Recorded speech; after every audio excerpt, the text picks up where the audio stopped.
If only it was during the political mood, I would have brought the earthquake.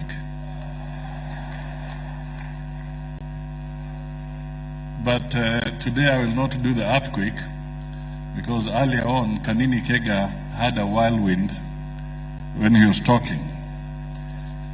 But I'll just want to do the following. Can I request the CSs who are here to stand up so that I can acknowledge them? I have a list here. I don't know whether they captured all, but on the list I have Senator and CS Markomen for transport. Thank you. I was given the name of Ezekiel Machogu. I don't know whether he's here. Okay. Thank you.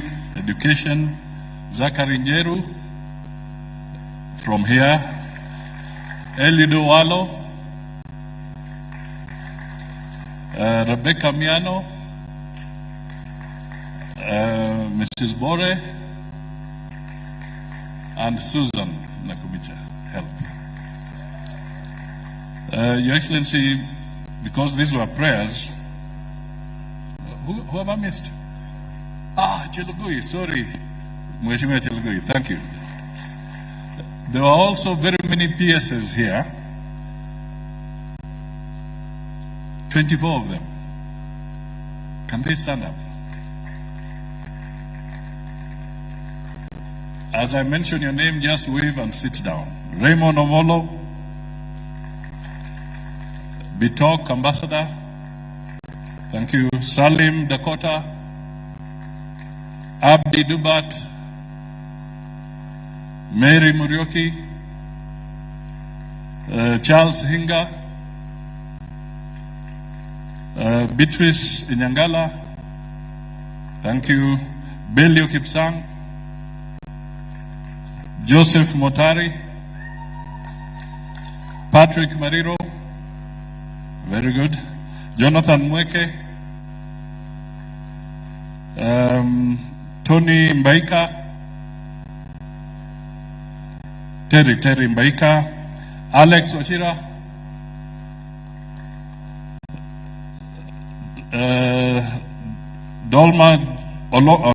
Oloma John, Festus Ngeno, excellent. Aurelia Rono, Esther Mohoria, Esther Ngero, Susan Mangeni, Joel Amoyong Yang, asante sana, Ismail Malim,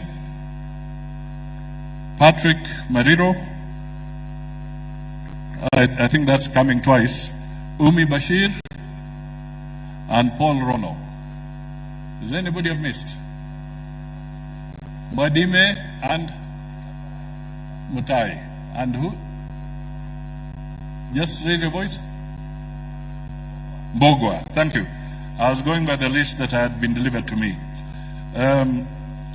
Your Excellency, I'll just make two remarks. First of all, Your Excellency, you were able to capture the minds of Kenyans because you sold the agenda of bottom-up, the economic transformation agenda for this country. The short acronym is BETTER. You focused not on the elite, but you focused on the common man and the small businessman and the small farmer. That was the difference. Your Excellency, you sold the Kenya Kwanza manifesto. I want to tell Kenyans, the president did not win by selling revenge.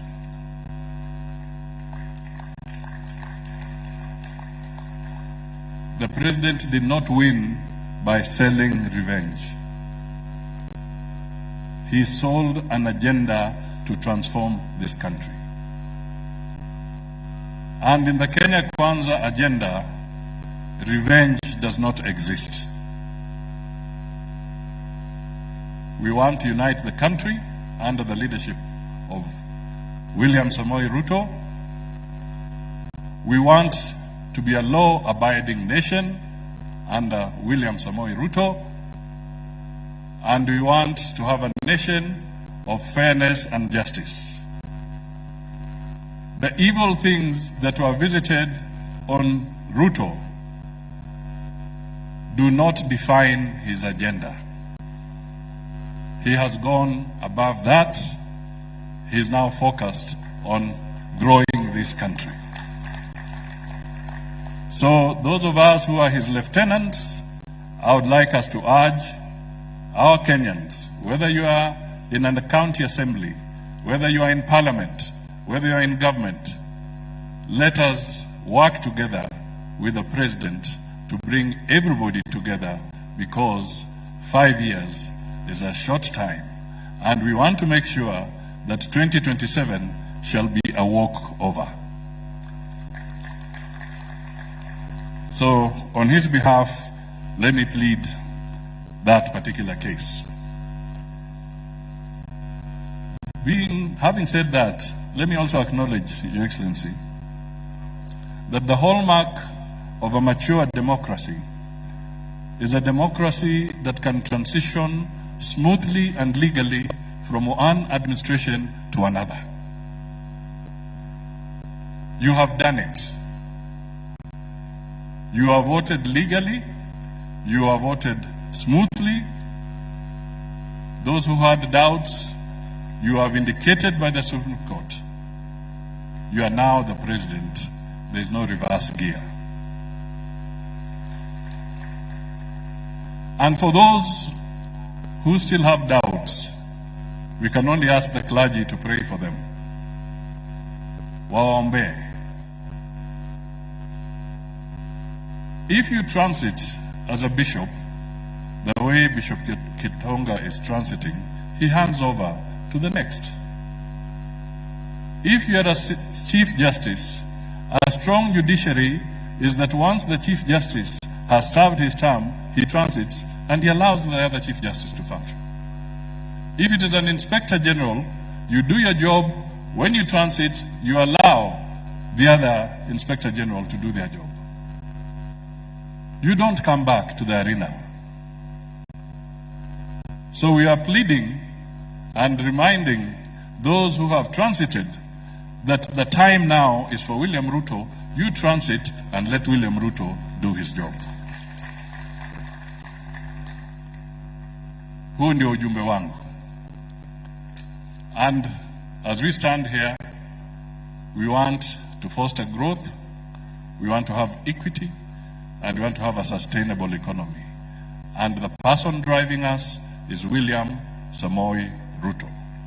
So for Kenyans, let us be focused, let us not be diverted, let us not have anybody to try and get us off track, and Your Excellency, we shall be very consistent and make sure that we are living up to what is expected of us. And I plead to other Kenyans to do so, and I also plead to the clergy to continue praying for those who may have found it difficult to accept the reality. Bring them systematically to reality. The reality is William Samoei Ruto is the president. With those few remarks, I now want to call upon